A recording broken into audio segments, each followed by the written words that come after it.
सादर प्रणाम, नमस्कार, नमम, नमन, एकदम आभार. A very good morning to you all and a very happy new year. या शुभ सकाळी सर्वांचे मनपूर्वक स्वागत. From our entire Indian Science Congress Association, I welcome Honorable Prime Minister Shri Narendra Modi ji and all other dignitaries from the core of my heart.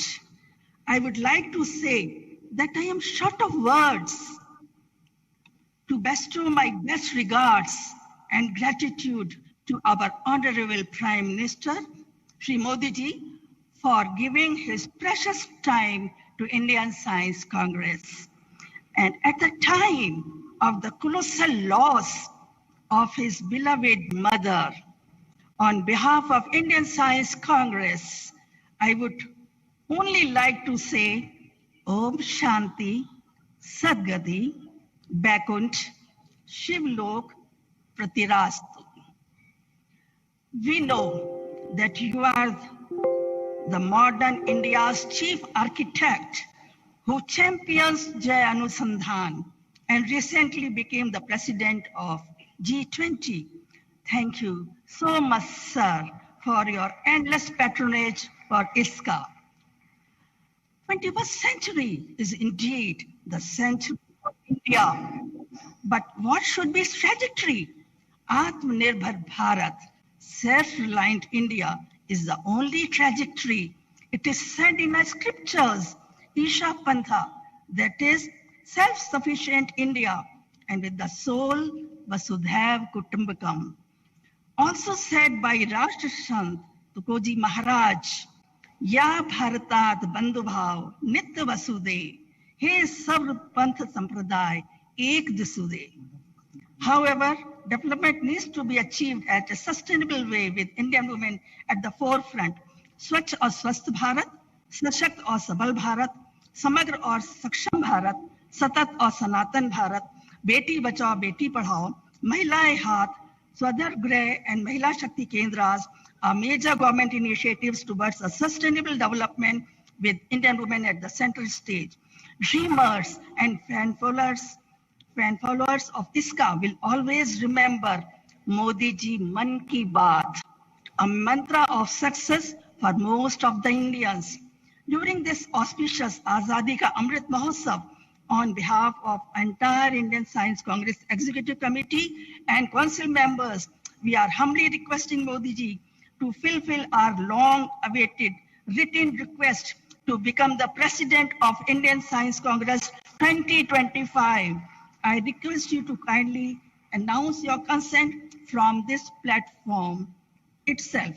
I believe that 108 Indian Science Congress will give new avenues to provide women with better access to education and find sustainable solution for resolving our problems.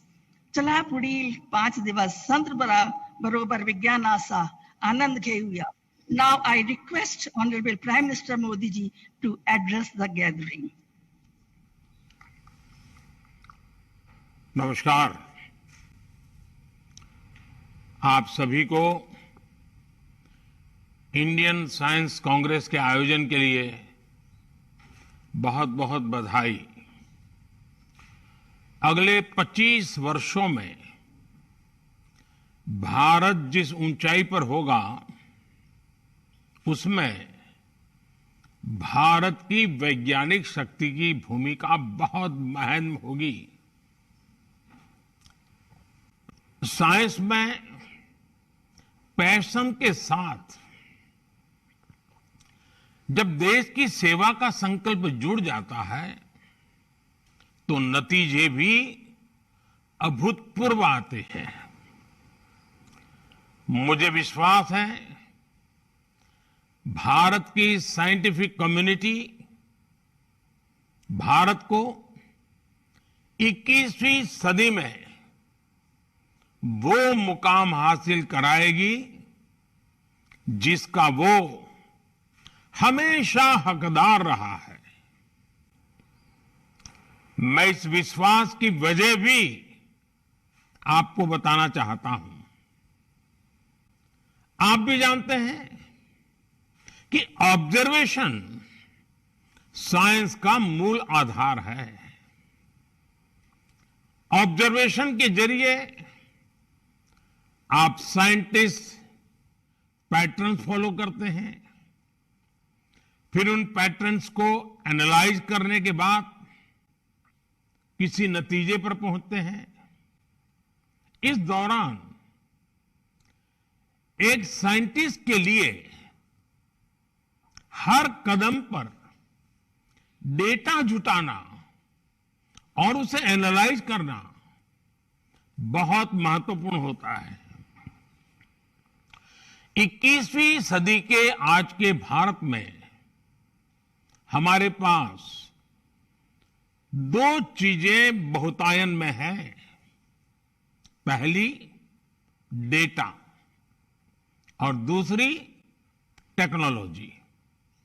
इन दोनों में भारत के science को नई बुलंदियों पर पहुंचाने की ताकत है।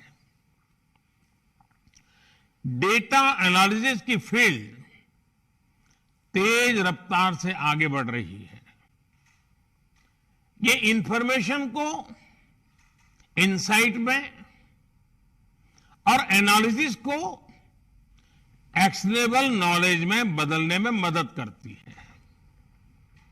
चाहे ट्रेडिशनल नॉलेज हो या मॉडर्न टेक्नोलॉजी, ये दोनों ही साइंटिफिक डिस्कवरी में मददगार होती है। और इसलिए हमें अपने साइंटिफिक प्रोसेसेस को और मजबूत बनाने के लिए अलग अलग टेक्निक्स के प्रति खोजी प्रवृत्ति को विकसित करना होगा। साथियों, आज का भारत जिस साइंटिफिक अप्रोच से आगे बढ़ रहा है, हम उसके नतीजे भी देख रहे हैं। साइंस के क्षेत्र में भारत तेजी से वर्ल्ड के टॉप कंट्रीज में शामिल हो रहा है। 2015 तक हम 130 देशों की ग्लोबल इनोवेशन इंडेक्स में 81 नंबर पर थे, लेकिन 2022 में हम छलांग लगा करके 40वें नंबर पर पहुंच गए हैं। आज भारत पीएचडीज के मामले में दुनिया में टॉप 3 देशों में है। आज भारत स्टार्टअप इकोसिस्टम के मामले में दुनिया के टॉप 3 देशों में है। साथियों, मुझे खुशी है कि इस बार इंडियन साइंस कांग्रेस की थीम भी एक ऐसा विषय है जिसकी दुनिया में सबसे ज्यादा चर्चा हो रही है। विश्व का भविष्य सस्टेनेबल डेवलपमेंट के साथ ही सुरक्षित है। आपने सस्टेनेबल डेवलपमेंट के विषय को विमेन एम्पावरमेंट के साथ जोड़ा है। मैं मानता हूं कि व्यावहारिक रूप से भी ये दोनों एक दूसरे से जुड़े हुए हैं। आज देश की सोच केवल ये नहीं है कि हम साइंस के जरिए विमेन एम्पावरमेंट करें, बल्कि हम विमेन की भागीदारी से साइंस का भी एम्पावरमेंट करें। साइंस और रिसर्च को नई गति दें, ये हमारा लक्ष्य है। अभी भारत को G20 समूह की अध्यक्षता की जिम्मेदारी मिली है।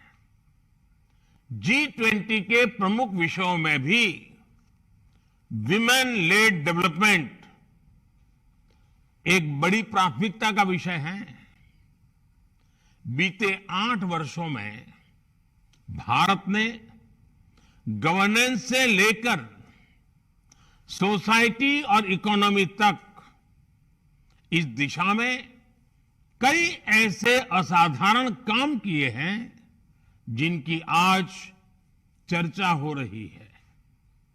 आज भारत में मुद्रा योजना के जरिए छोटे उद्योगों और व्यवसायों में भागीदारी हो या स्टार्टअप वर्ल्ड में लीडरशिप, महिलाएं हर जगह पर अपना दम दिखा रही हैं। बीते 8 वर्षों में एक्स्ट्रा मुरल रिसर्च एंड डेवलपमेंट में महिलाओं की भागीदारी दोगुनी हुई है।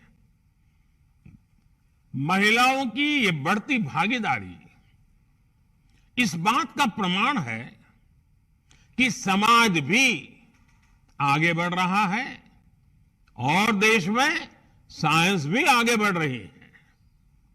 साथियों, किसी भी वैज्ञानिक के लिए असल चुनौती यही होती है कि वो अपने नॉलेज को ऐसे एप्लीकेशंस में बदल दें जिससे दुनिया की मदद हो सके। जब साइंटिस्ट अपने प्रयोगों से गुजरता है तो उसके मन में यही सवाल रहते हैं कि क्या इससे लोगों का जीवन बेहतर होगा या उनकी खोज से विश्व की जरूरतें पूरी होगी। साइंस के प्रयास बड़ी उपलब्धियों में तभी बदल सकते हैं जब वो लैब से निकलकर लैंड तक पहुंचे, जब उसका प्रभाव ग्लोबल से लेकर ग्रासरूट तक हो, जब उसका विस्तार जर्नल से लेकर जमीन तक हो, जब उससे बदलाव रिसर्च से होते हुए रियल लाइफ में दिखने लगे। साथियों, जब साइंस की बड़ी उपलब्धियां एक्सपेरिमेंट से लेकर लोगों के एक्सपीरियंस तक का सफर तय करती है तो इससे एक अहम संदेश जाता है। ये बात युवाओं को बहुत प्रभावित करती है। वो सोचते हैं कि साइंस के जरिए वो पूरी दुनिया को प्रभावित कर सकते हैं। ऐसे युवाओं को आगे बढ़ाने के लिए इंस्टीट्यूशनल फ्रेमवर्क की आवश्यकता होती है ताकि उनकी आकांक्षाओं का विस्तार किया जा सके, उन्हें नए अवसर दिए जा सके।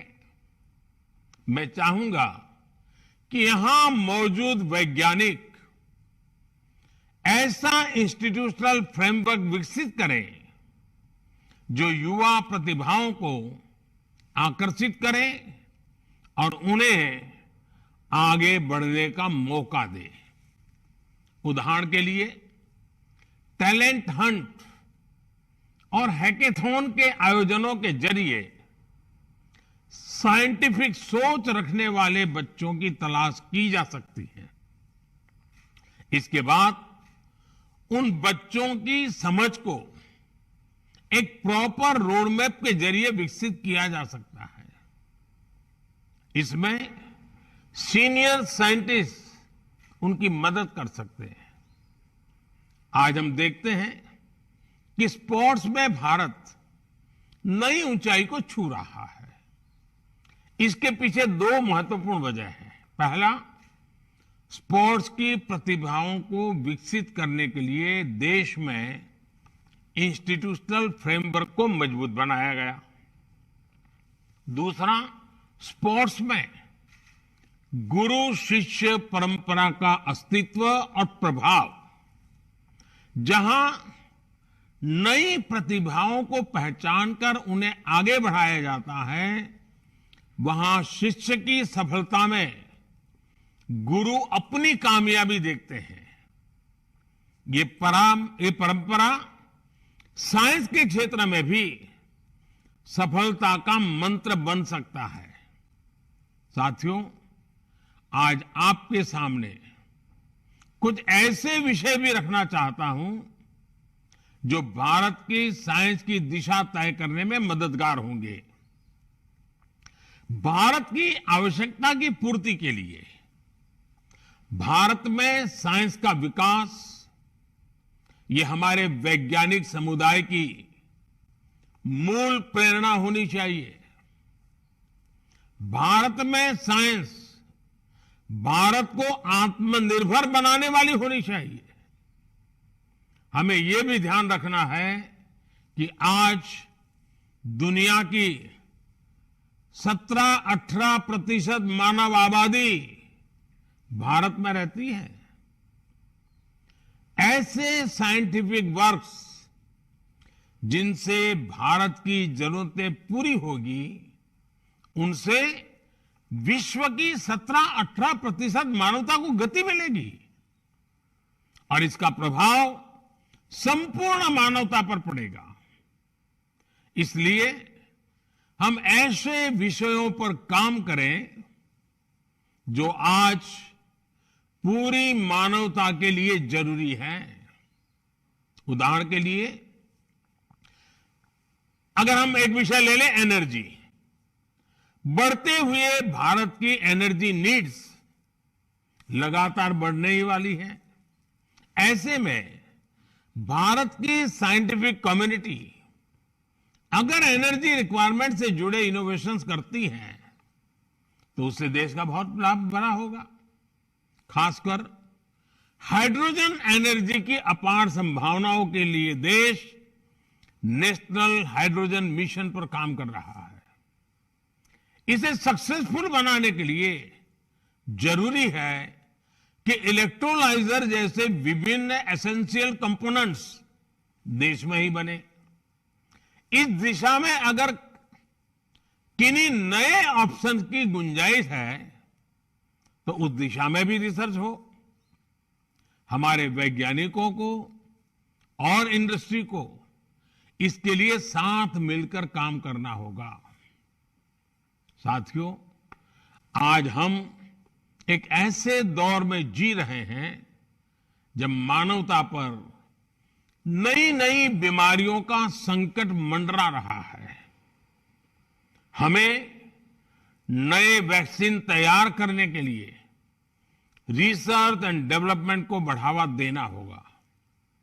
जैसे आज हम बाढ़ या भूकंप जैसी त्रासदियों से निपटने के लिए पहले से तैयार रहते हैं, उसी तरह हमें इंटीग्रेटेड डिसीज सर्वेलेंस के जरिए समय रहते बीमारियों की पहचान करनी होगी और उससे निपटने के उपाय करने होंगे। इस लक्ष्य को हासिल करने के लिए अलग अलग मंत्रालयों को मिलकर काम करना होगा। लाइफ यानी लाइफस्टाइल फॉर एनवायरमेंट, इसके बारे में भी आप सभी मेरे साथी भली भांति जानते हैं। हमारी साइंस कम्युनिटी इस दिशा में बड़ी मदद कर सकती है। साथियों, भारत के आह्वान पर संयुक्त राष्ट्र ने इस वर्ष यानी 2023 को इंटरनेशनल ईयर ऑफ मिलेट्स घोषित किया है। ये हर भारतवासी के लिए बहुत गौरव की बात है। भारत के मिलेट्स और उनके इस्तेमाल को ज्यादा बेहतर बनाने की दिशा में काम किया जा सकता है। वैज्ञानिक समुदाय द्वारा बायोटेक्नोलॉजी की मदद से पोस्ट हार्वेस्ट लॉस को कम करने की दिशा में प्रभावी कदम उठाए जा सकते हैं। साथियों, आज वेस्ट मैनेजमेंट के सेक्टर में भी वैज्ञानिक अनुसंधान की अपार संभावनाएं हैं। Municipal solid waste, electronic waste, biomedical waste, agricultural waste, ऐसे क्षेत्र हैं जिसका लगातार क्षेत्र का विस्तार हो रहा है। इसलिए ही पिछले वर्ष बजट में सरकार ने सर्कुलर इकोनॉमी पर बहुत जोर दिया था। जब हमें मिशन सर्कुलर इकोनॉमी को और मजबूत करना है, इसके लिए हमें ऐसे इनोवेशंस पर काम करना होगा जिससे मेटल और प्लास्टिक स्क्रैप का बेहतर इस्तेमाल हो सके। हमें प्रदूषण कम करने और स्क्रैप को उपयोगी बनाने पर एक साथ काम करना होगा। साथियों, आज भारत स्पेस सेक्टर में भी नई ऊंचाइयों को छू रहा है। Low cost satellite launch vehicles की वजह से हमारी क्षमता बढ़ेगी और दुनिया हमारी सेवाएं लेने के लिए आगे आएगी। निजी कंपनियां और स्टार्टअप्स इन अवसरों का फायदा उठा सकते हैं। R&D लैब्स और एकेडमिक इंस्टीट्यूशन से जुड़कर स्टार्टअप्स को आगे बढ़ने का रास्ता मिल सकता है। ऐसे ही एक और विषय है क्वांटम कंप्यूटिंग का। आज भारत क्वांटम फ्रंटियर के तौर पर दुनिया भर में अपनी पहचान बना रहा है। Quantum computers, quantum chemistry, quantum communication, quantum sensors, quantum cryptography और न्यू मटेरियल्स की दिशा में भारत तेजी से आगे बढ़ रहा है।